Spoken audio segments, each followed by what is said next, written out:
like just because you got a lot of followers or just because you have a huge following on any of your social media platforms doesn't mean you have the funds or the means to do or run a business. And going with social media, like analytics, like we always say that, just because you have more followers doesn't mean you're getting more sales. Just because you have more followers doesn't mean you're getting more conversions, because ultimately that's what you want. You want more followers, or you want more people to notice your profile so that way they can convert more through the DMs. It just goes with the grain of salt that, that's something I have to teach my clients all the time, is that you can still get sales with 10 followers, you can still get sales with 20 followers, but it's just about what kind of content you're creating and also what kind of brand authority you're creating with the content that you're putting out there.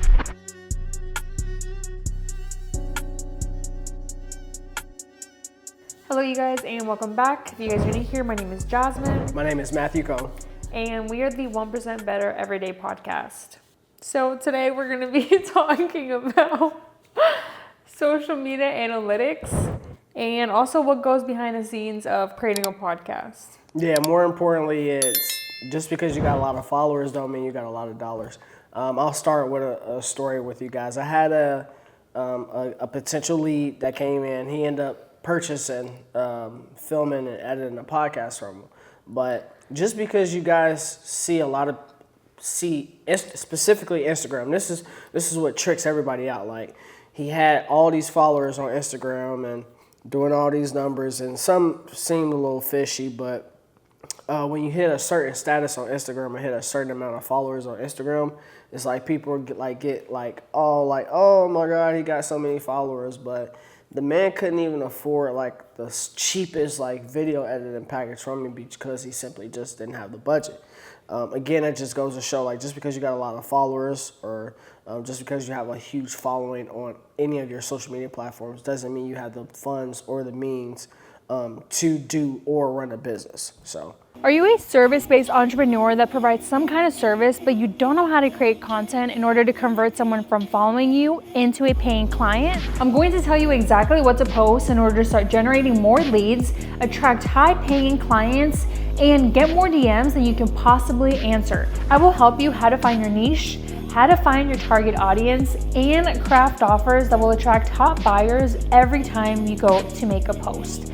Text me content to 513-516-7332 to learn more on how you can get mentored by me for only $99 a month.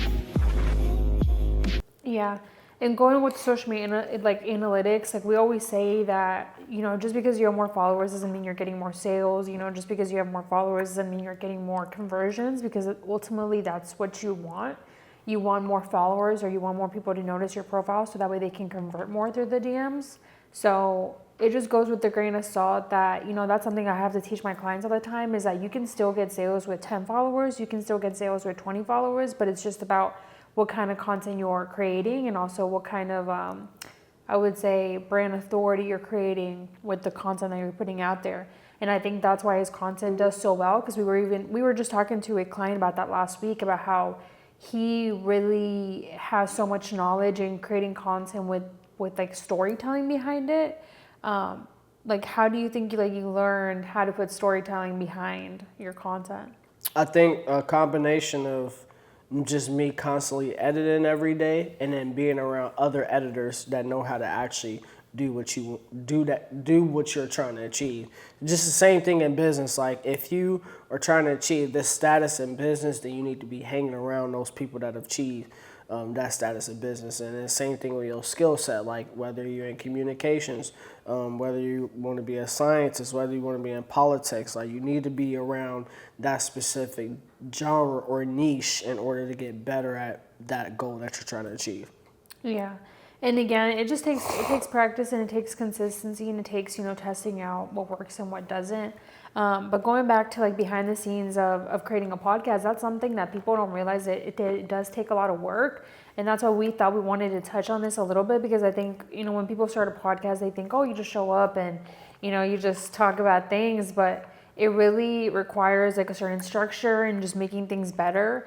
I mean, like, I remember when we first started, like, our first episode, I feel like you just learn along the way, like, little things to make the lighting better, to make the studio look better, to make the, like, just us filming together look better. Because remember when we used to sit on the couch, and now look at her setup. Yeah, it has progressed.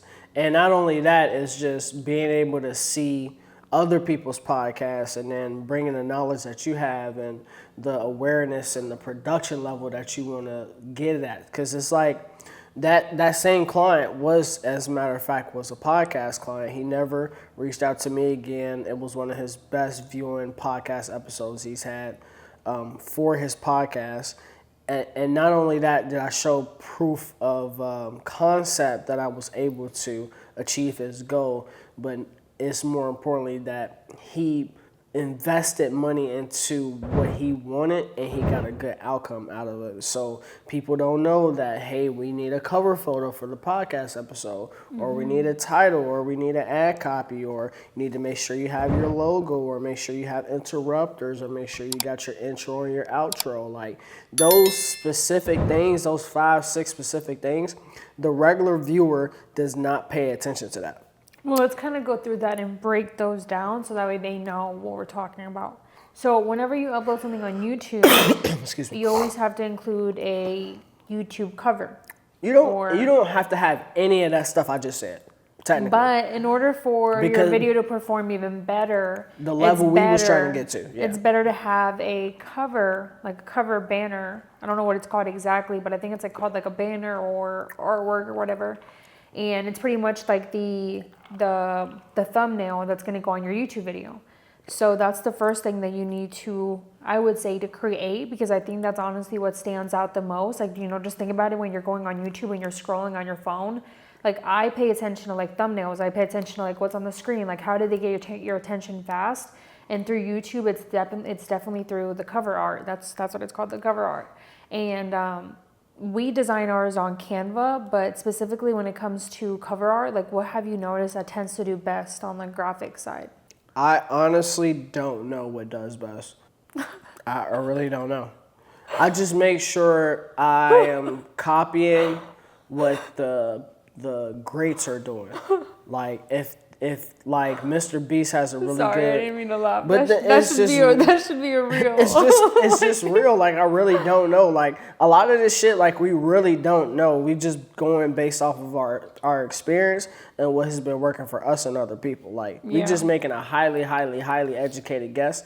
But some shit you just really don't know. Like I know there's specific sales training videos out there that does really good that I really like, and I make sure my cover photos and my thumbnails are very consistent of those because I do media training. Like I try to make sure I line up with whatever is working for whoever has good YouTube content. You steal those YouTube guys that are doing it well, and you steal their concept.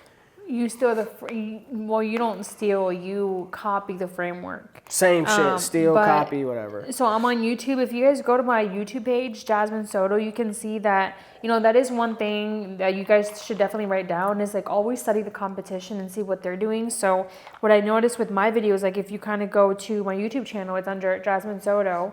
But I started copying, well, like you said, stealing Layla and Hermose's framework when it comes to their thumbnails. Like if you pay attention, and you make it your own. You even said that, like it's always like bold words, it's always like white, it's always like, you know, just something super big that catches your attention. So I highly suggest, if I can, we'll include like a clip here of Hermose's thumbnails. But again, they just get your attention fast and it makes someone click on the video. So I would say like that's the most important thing when it comes to the YouTube videos. Also, this is something that I feel like I kind of noticed and I learned from you, is that when it comes to the title and the thumbnail, you want to make sure those are different, because that was something I used to do. Like my thumbnail, your thumbnail is pretty much like the cover art would be the same as the, the title and the video. It would be the same. And so that's one thing that you pointed out. You were like, you know, make the cover art a different saying than the title, because when they look at the cover art, they're inclined to know more. But then when the title is different and you're giving them some more information, they're like, oh, I really want to know now, instead of just repeating the same information, if that makes sense. That would be a visual hook to whoever wants to watch the video or whoever your target audience is. When some people actually read it, they'll read the words on the thumbnail, and then they'll read the title of it, and then an intrigued person will read the description. Yeah. I need your help growing my social media audience. All right, guys, if you need help growing your social media audience, make sure you text 602-390-7002. Once again, it's 602-390-7002. And also, like, if you guys pay attention to my titles, this is just another thing that we've noticed with YouTube is also your titles are a form of SEO. Like, I've been mentioning that since Instagram and since, you know, just structuring my Instagram like a business profile is that your titles are a form of SEO. So if you guys pay attention, like even in his videos, all our videos at the end of them, they say my name or the business name because that's the brand that we're trying to get people to memorize or just be familiar with. So if you pay attention, like all my videos say Jasmine Soto, Jasmine Soto, Jasmine Soto, so that when people go to Google, it makes your videos pop up so much faster and so much easier. Like if I were to go... Well, why Google though? Explain to them why Google. Google is the #1 search engine in the world. But why YouTube? And Google owns YouTube. Boom. So just like that. If I were to go ahead and search myself up on Google, like all my YouTube videos pop up because my name is all over the internet because it's just been a form of SEO. So pay attention to that, you know, play around with it. And one thing that also you taught me was when you go on Google, before you're even about to film a video, like let's just say you want to film a video on video editing or roofing and you have no idea what to make it on, literally go to Google and look up roofing videos, and then under it, just pay attention to what are people looking up. Top searches. And then there's like roofing videos on how to install this, or roofing video on how to do this, or how to do X, Y, and Z, and it just gives you so many content ideas. So that's a little content hack that you actually taught me from Google. Yeah, the internet will give you the answers that you're looking for, especially if you say, for example, you sell a specific product, like you talked about SEO, and you want to know what people are researching and typing into the search engine. When they go to look for that product, you just simply type that product up. All the top searches is going to pop up for you. So when you are making content around that specific niche, then you put those top searches into the content. So then when people go to look up and research that specific content, look what pops up, your shit, because it's the top search. Yeah. Everything is just about how can you get people to memorize your brand as much as possible and then build trust with them like as quickly as possible. That's what I've learned when it comes to content. And something I have even shifted in my content strategy lately was just using more video content or just using more personal content, which, you know, you've been doing that since the beginning, but. Yeah, and more so it's once you do it on a bigger scale, once you doing it for an account that amassed 2.5 million followers, and then building another account that was over 100K. It's like you see what works and doesn't work, but you also see the top 5 topics of discussions that usually work within that niche, that brand, or that audience, or that specific social media platform as well. And you utilize that. If you know that data is there and you know this is doing well, keep repeating what's doing well. Yeah. And I would say like even something you hit a good note or a good topic, but something even I learned through managing a lot of brands is that sometimes maybe you didn't notice as much because you weren't doing social media management as much. But I think that one of the reasons why I got burned out from social media management was because all your clients wanted it in a different way or in a specific detail. And with social media management, I don't want to say it's hard, but it is tricky sometimes because they want to make constant edits and like every single day. Not when you, coming from our side of people, because most people watching this are not in our niche and our business owners of what we do. Yeah. So what I would have done instead is just taking over creative control. Yeah. Hey, if you want any edits, oh wait, you don't get it because business, again, I made this video about top 5 ways to manage your social media, and the main thing I pointed out was that business owners should not be posting their own content. They should be touching their own content. They shouldn't even be worried about social media, because as a business owner, we get distracted by social media. So you should be having a social media manager handle your social media, and you let them make all the decisions. So then that way we get creative control, and then we don't get any pushback from the business owner, so we can get stuff done faster. Yeah, but going back to what I was saying is that managing a lot of brands has made me realize that there is no one strategy that fits all, which is crazy because I have been saying that since the beginning.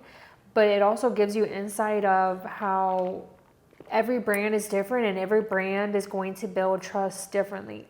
Like there's some brands where there's just something about them, there's just something about their content that the audience loves, and then they're magnetized, and you know, they just grow so quickly. And then there's some other brands that something's missing, and at the end of the day, I think that, like you said, there just has to be boundaries. But some clients are almost like, oh well, you know, I invested all this money in you, why didn't you get these results? But sometimes it's not our frameworks, it's just something that they haven't realized within themselves that they have to show within the content. And again, it's taking over that creative control, because if they give you so many limitations or just so much pushback, there's only so much you can do. Yeah. Eventually it's going to pile up. Yeah. Eventually the pushback is going to slow down the production so slow that you can't get any content out. And then it's like, what was the purpose of me even doing this if I can't even get no content out? Yeah, and I understand making it like relatable, because a lot of my clients did say that, like, oh, like we need to edit it because we want to make it more relatable, or just something changed in the business that they want to change it right away.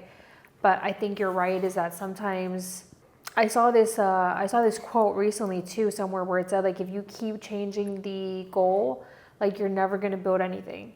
And I think when it comes to content, that's so true too. Like if you keep changing something, and you always say that too, like if you keep changing it without actually testing it for like a good amount of time or actually seeing if it works, how do you know if it's not working? Exactly.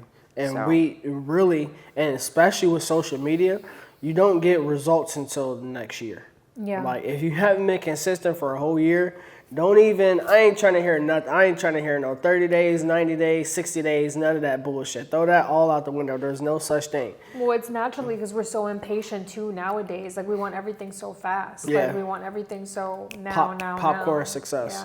Yeah. You're not going to see real results until a whole year from now. Like that's the real tracking of data, is seeing it. And people are like, a whole year? And I'm like, yeah, like it's going to take you, to get what you're trying to get, it's going to take you years. Yeah. But to see some actual results to compare, you don't really see it until that next year. Yeah.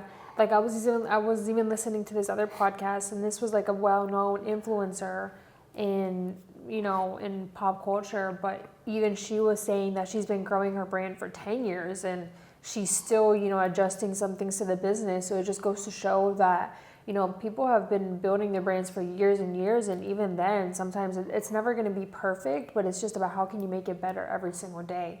And I think it was Cody Sanchez that said this. Don't quote me if I'm wrong, but she was just saying, like, instead of waking up and having like this huge pile of list of things to do, just think about like how can you improve 1% better every day the business, because sometimes we're like, oh, we got to do X, Y, and Z, or we always feel behind, but it's just, did you get one thing in your business that's going to help it for its future? Bomb drop. Anything else you want to add? No, anyways, what else? Yeah, and just having like topics and structure to your podcast, like that was something that we have to, keep working on, is that we have to have more structure and more just like topics within the podcast, because it is challenging sometimes to come up with, just stuff on the go. But then again, it's not really, because we're so used to making content all the time. So it's just. Yeah, and I like it better this way anyway, because we're not forced to one thing that we have to talk about. And then you get an opportunity to just be more authentic instead of structure. Because when you structure, you kind of like force, like you're like a robot. If you're more authentic, then it's off the fly.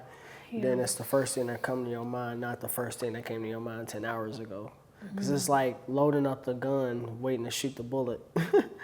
It's structuring some shit, but when you do it the same day at the same time, it's more natural. Yeah. Well, what did you guys think of, I just want to touch on this, what did you guys think of Elon's robots? Oh. Would you get a robot? Yeah, I would get a robot, but Why? More importantly, it's when are they ever going to be ready? For what? An assistant. You always crying about you not having an assistant. Imagine having having a robot assistant. That is not true. Imagine if you had a robot that can do 10%, or not even that, 20%. Let's do 10% of your minimum task a day. If you had a robot that can do that. That would help a lot. Exactly. That would help a lot. There's gonna be 2 robots in this motherfucker doing shit. What did you think? At least with chores and household stuff, because that is tiring. Dishes, laundry. I think out of all the chores, the one that I hate Sweeping. doing the most We could have a is robot sweeping every day. We would never have to because sweep. we have such a big house now that it takes forever. We would never have to sweep. We would never have to Sweeping mop. and mopping, and maybe dishes and laundry. Ooh, good.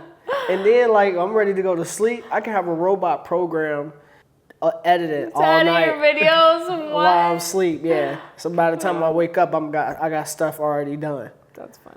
Like, I'm just thinking about the future. Yeah. So for sure, I'm in about robot. Well, it is currently Sunday for us, so let us know down below, what are your top 3 goals as you're entering the new week? For us, every Friday night or Sunday night, whenever we get a minute, we like to plan out our week for the week ahead, and even for the month ahead, just to see, what bills are coming up, what events we got coming up, what tasks, who's recording what, who has client meetings. But that is pretty much it for today's podcast. So I'm going to go ahead and plan out my week because I still haven't planned out my week. Did you? No.